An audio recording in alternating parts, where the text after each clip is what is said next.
Hello दोस्तों, स्वागत है आप सभी का हमारे चैनल भारत भूमि विद्यापीठ में। आज का हमारा ये वीडियो छत्तीसगढ़ी भाषा के पाठ्यक्रम और पैटर्न पर चर्चा के लिए बनाया गया है। आज के इस वीडियो में हम देखेंगे कि छत्तीसगढ़ी भाषा के लिए पाठ्यक्रम अर्थात सिलेबस क्या है और एग्ज़ाम में आने वाले पैटर्न कि किस पैटर्न पे सवाल आ रहा है। लोक सेवा आयोग के द्वारा आयोजित होने वाली मुख्य परीक्षा में लैंग्वेज जो पेपर 1 है, लैंग्वेज के अंतर्गत पार्ट 3 वाला जो पोर्शन है वो हमारा छत्तीसगढ़ी भाषा है। इसके लिए अधिकतम अंक 50 अंक निर्धारित किया गया है और इस पोर्शन से आप बड़े ही जो है कम टाइम में थोड़े ही मेहनत से 50 अंक में अधिकतम 40 अंक तक भी बड़े ही आसानी से हासिल कर सकते हैं। तो थोड़े से ही अभ्यास और मेहनत की ज़रूरत है। अमूमन इस पोर्शन पे जो है लोगों को एग्ज़ाम में कठिनाई होती है क्योंकि थोड़ा सा व्यवहारिक ज्ञान होना और अपना बुकिश लैंग्वेज जो है वो उसको दोनों में अंतर हो जाता है। तो आने वाले दिनों में हमारे द्वारा आपके लिए छत्तीसगढ़ी भाषा को बड़े ही सहल सरल तरीके से प्रस्तुत किया जाएगा। आप इन वीडियो को 1 से 2 बार देख करके आने वाले सभी एक दिवसीय एग्ज़ाम जैसे CGPSC प्री व्यापम में अपना लाभ उठा सकते हैं। तो चलिए आज का हमारा ये वीडियो हम स्टार्ट करते हैं बिना देरी किए। तो सबसे पहले पाठ्यक्रम सिलेबस पर अगर चर्चा करें, मुख्य परीक्षा जो पाठ्यक्रम है छत्तीसगढ़ी भाषा का, तो पूरे सिलेबस को हम 9 भागों में बांट सकते हैं। पूरे सिलेबस को अगर 9 भागों में बांटेंगे आप 9 टॉपिक में, तो पहला टॉपिक निकल करके आता है कि छत्तीसगढ़ी भाषा का विकास एवं इतिहास। छत्तीसगढ़ी भाषा का विकास एवं इतिहास, इसमें हम पढ़ेंगे कि छत्तीसगढ़ी भाषा का इवैल्यूएशन विकास कैसे हुआ, कैसे ये खड़ी बोली अपना अर्धमागधी सौर सेनी जो है ये पूरा देखेंगे और इसका इतिहास देखेंगे। दूसरा हमारा टॉपिक है छत्तीसगढ़ी व्याकरण और शब्द साधन। इसके अंतर्गत हम संज्ञा, सर्वनाम, विशेषण, क्रिया विशेषण, संधि, समास ये पूरा हम देखेंगे। उसके बाद तीसरा चैप्टर है हमारा राजभाषा आयोग। इसमें हम देखेंगे राजभाषा आयोग की स्थापना कब हुई, इसका उद्देश्य क्या है, इसके द्वारा चलाए गए कार्यक्रम, इसकी प्रासंगिकता क्या है ना। इन आधारों पर हम राजभाषा आयोग को अध्ययन करेंगे। चौथा हमारा टॉपिक है छत्तीसगढ़ी भाषा के विकास में समाचार पत्र, पत्रिका, सिनेमा, आकाशवाणी की भूमिका। ठीक है, किन जो समाचार पत्र है, जैसे विभिन्न अपना जो है समाचार पत्रों के द्वारा साप्ताहिक तौर पर एक छत्तीसगढ़ी भाषा में एक पेज जो है प्रकाशित होता है, तो भाषा के संवर्धन में भी इनका योगदान है, उसको हम देखेंगे। आगे हमारा पांचवा टॉपिक है छत्तीसगढ़ भाषा का परिचय, नामकरण, छोटा सा टॉपिक है।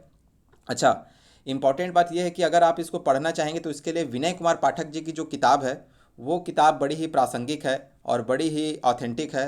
नवीन और ऑथेंटिक तथ्यों के साथ में वो किताब की भाषा जो है सरल सरल और प्रांजल प्रवाह में है। आप चाहें तो इस किताब को अपना पढ़ने के लिए उपयोग कर सकते हैं। आने वाले दिनों में विनय कुमार पाठक जी की किताब और अन्य प्रमाणिक किताबों के आधार पर हमारे द्वारा आपके लिए पठन सामग्री लाया जाएगा। ठीक है, तो आप ये विनय कुमार पाठक जी की किताब अगर रिफ़र करना चाहें तो कर सकते हैं। आगे हम देखते हैं कि छठवां टॉपिक है हमारा काल, टेंस। इसमें हम विभिन्न जो है काल आयोग के द्वारा बता दिया गया है सिलेबस में, उन पर चर्चा करेंगे। उसके एग्जाम्पल मेनली याद करना है हमको। सातवां है पाठ टिप्पणी। ठीक है, उसके बाद में आठवां जो चैप्टर है इसमें छत्तीसगढ़ी भाषा का प्रमुख साहित्य एवं साहित्यकार, ये सबसे इम्पॉर्टेंट है। आठवां और 9वां चैप्टर मोस्ट इम्पॉर्टेंट है।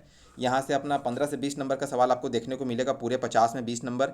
छत्तीसगढ़ी भाषा का प्रमुख साहित्य एवं साहित्यकार, तो जितने जो लिटरेचर है उनको हमको पढ़ना है कि साहित्य और साहित्यकार कि किन्होंने क्या लिखा, महिला पुरुष है ना, खंड काव्य, महाकाव्य, ठीक है, छंद काव्य। तो इन सारे चीज़ों को हम बाई फॉरगेट करके बड़े ही आसानी से ट्रिक के माध्यम से, सबसे इम्पोर्टेंट है कि जहाँ ज़रूरत होगा वहाँ समझेंगे, बाकी पूरे साहित्यकार और उनके साहित्य को ट्रिक के माध्यम से हम पूरी तरीके से याद करने की कोशिश करेंगे।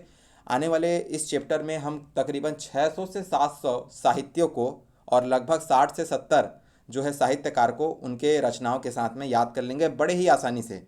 आगे जो हमारा जो चैप्टर है अंतिम जो है सिलेबस में, वो है लोक व्यवहार में छत्तीसगढ़ी। लोक व्यवहार में छत्तीसगढ़ी, इसमें जो छत्तीसगढ़ी शब्दों के लिए, जिन शब्दों के लिए मतलब जो हिंदी के जो शब्द है उसके लिए छत्तीसगढ़ी में क्या प्रयुक्त किया जाता है ना। तो इन सब शब्दों को हम देखेंगे और प्रशासनिक शब्दकोश देखेंगे। ठीक है, छत्तीसगढ़ी भाषा के प्रशासनिक शब्दकोश। तो ये था एक सिलेबस पाठ्यक्रम छत्तीसगढ़ी भाषा का। इन्हीं आधार पर आने वाले समय पर हम अपना जो अध्ययन करेंगे। अब थोड़ा सा लोक सेवा आयोग के द्वारा आयोजित होने वाले जो एग्ज़ाम है उसमें आए हुए प्रश्नों का अध्ययन अगर हम करें तो हम पाते हैं कि जो छत्तीसगढ़ी भाषा है, छत्तीसगढ़ी भाषा में देखिए पहला जो सवाल है 5 नंबर का, ये समानार्थी शब्द से आता है। समानार्थी जो पर्यायवाची जो शब्द है कि 5 नंबर का आपको आएगा, छत्तीसगढ़ी शब्द दिए होंगे, उसका पर्यायवाची शब्द लिखना है। जैसे गौरैया को क्या कहते हैं, तो छत्तीसगढ़ी में बामन चिराई। शुक्ल पक्ष को क्या कहते हैं, अंजोरी पाक। दोपहर को क्या कहते हैं, मझनिया। बगुला को क्या कहते हैं, कोकड़ा। नमक को क्या कहते हैं, नून। तो इस तरीके से ये 5 नंबर के समानार्थी शब्द आएंगे। और 5 नंबर के आपके समानार्थी शब्द ऐसे आएंगे जो हिंदी के शब्द होंगे उन्हें छत्तीसगढ़ी भाषा में क्या कहा जाता है। जैसे परेवा अर्थात कबूतर, ठीक है। हुर्रा यानी कि अपना भेड़िया जो है, अपना कोटरी, ठीक है। लुगरा यानी साड़ी, तस्मई यानी खीर, ये टाइप का हो गया। उसके बाद 2 नंबर का एक सामान्य प्रश्न हुआ करेगा छत्तीसगढ़ी में, जैसे पोखरा किसे कहते हैं, तो ये तालाबों सरोवरों में अपना जो कमल का पुष्प दल होता है, ठीक है, कमल के बीच में, उसको बोलेंगे जो है पोखरा। इसी तरीके से 2 नंबर का कोई भी सवाल हो सकता है। उसके बाद 2 नंबर के लिए जो है पुल्लिंग शब्द से स्त्रीलिंग बनाना है। जैसे बोकरा का छेरी होगा, लइकोरहा का लइकोरही होगा, ठीक है। उसी तरह एक वचन से बहुवचन बनाना है, ठीक है। ये टूरा, खेत, हम देखेंगे कि कैसे सब्बो, जम्मो, मन, इन शब्दों का प्रयोग करके एक वचन से बहुवचन कैसे बनाया जाता है, हम देखेंगे। उसके बाद में अगला 2 नंबर का सवाल आता है समास से, कि जो समास है उसका प्रकार बताना है। तीतरी में क्या है, लमगोड़ी में क्या है, ठीक है। अपना पूरा जो है उन समासों को हम देखेंगे। फिर आगे 10 नंबर का जो सवाल है, ठीक है, ये आगे जो 10 नंबर का सवाल है वो आपके लिए 10 नंबर के सवाल के लिए 5 प्रश्न होते हैं। और इससे मेनली जो है आपका वाक्य से, मतलब जो काल है, बोली है, उपसर्ग प्रत्यय, ठीक है, संधि से, इससे सवाल आते हैं। जैसे पहला है, राम लिखत रही, इस वाक्य में कौन सा काल है। मैंने आपको बताया था ऊपर कि जो काल है, टेंस है, उसके एग्जाम्पल पर सवाल आते हैं। उसके बाद में पूर्वी छत्तीसगढ़ी के किन्हीं 2 बोलियों के नाम लिखना है, इसको भी देखेंगे। ऐन और आड़ी, ये उपसर्ग प्रत्यय का क्वेश्चन है, इससे लगा करके शब्द बनाना है, ठीक है। परिणाम का संधि विच्छेद कर उसका प्रकार लिखना है। आगे अगर हम देखें तो ये जो पोर्शन है आपका मेहनत करने वाला जो पोर्शन है वो ये है कि निम्नलिखित हिंदी वाक्यों को छत्तीसगढ़ी में लिखिए।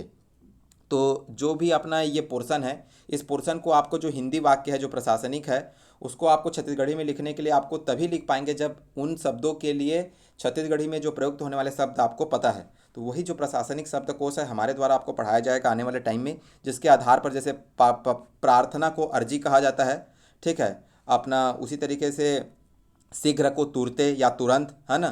तो इस तरीके से इन शब्दों का अगर बारे में आपको पता रहेगा तब जाकर के इसका आप सही तरीके से हिंदी अनुवाद करेंगे।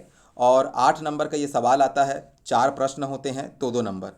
आगे हम देखते हैं तो ये 5वां नंबर का जो सवाल है इसमें जो है आपको 5 नंबर है और 5 सवाल है। ये आपका जो है साहित्य और साहित्यकार से ही सवाल है कि देखिए, छंद का छठा किस कवित्री की रचना है।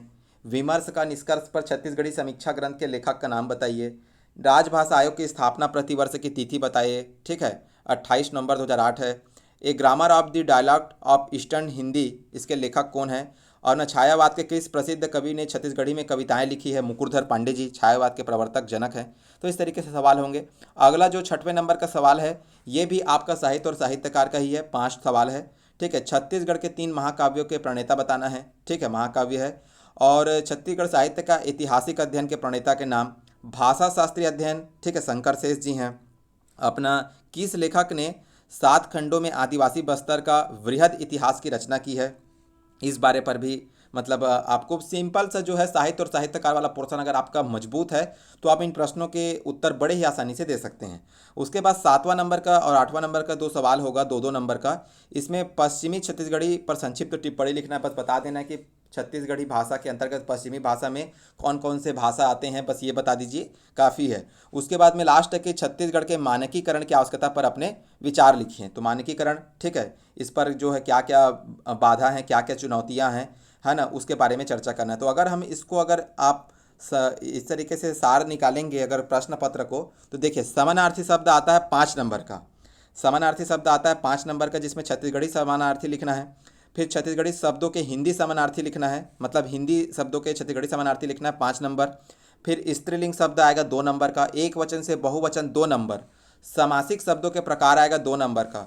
सामान्य प्रश्न जैसे हमने देखा पोखरा क्या है, इसी तरह आपसे पूछ सकता है कि जैत खाम क्या है, कुछ भी पूछ सकता है, ये 2 नंबर का सवाल, ये 2 नंबर का होगा। फिर आगे आपको 7वां नंबर का जो सवाल आपको देखने को मिलेगा, इसमें जो है 10 नंबर के 5 सवाल होंगे। इसमें काल, बोली, उपसर्ग, प्रत्यय, संधि विच्छेद से सवाल होंगे, एक एक प्रश्न होंगे। उसके बाद में अगला सवाल होगा हिंदी वाक्यों को छत्तीसगढ़ी में लिखने के लिए 4 प्रश्न होंगे, 8 नंबर, एक प्रश्न के लिए 2 नंबर। तो ये तभी बनेगा जब हमारा प्रशासनिक और व्यवहारिक शब्दकोश जो है मजबूत होगा। आगे जो है फिर अपना 5 सवाल होंगे 5 नंबर के साहित्य और साहित्यकार से, साहित्यकार और उनकी जुड़ी रचनाएं आपको पूछा जाएगा। फिर अगला सवाल होगा पश्चिमी छत्तीसगढ़ी पर संक्षिप्त टिप्पणी लिखिए। ठीक है, जैसे इस टाइप का सवाल, एक 2 नंबर का सवाल होगा और मानकीकरण का मतलब 2-2 नंबर के इस टाइप के सवाल होंगे। तो ये था आपका छत्तीसगढ़ी भाषा जो लैंग्वेज है, जिसके लिए अधिकतम 50 अंक निर्धारित किया गया है। उसके लिए जो सिलेबस है, जो पैटर्न है, उस पर हमने चर्चा की। और आने वाले दिनों पर जल्दी ही इन सारे पूरे सिलेबस और पैटर्न के आधार पर आपके लिए पठन सामग्री जो है हमारे द्वारा प्रस्तुत किया जाएगा। आप इसका लाभ उठाकर सभी एक दिवसीय एग्जाम में अपना लाभ हासिल कर सकते हैं, अच्छे अंक हासिल कर सकते हैं। तो आशा करते हैं आपको आज का ये वीडियो पसंद आया होगा। अगर पसंद आया तो प्लीज़ लाइक करिए, सब्सक्राइब करिए, शेयर करिए। धन्यवाद। जय हिंद, जय भारत, जय छत्तीसगढ़।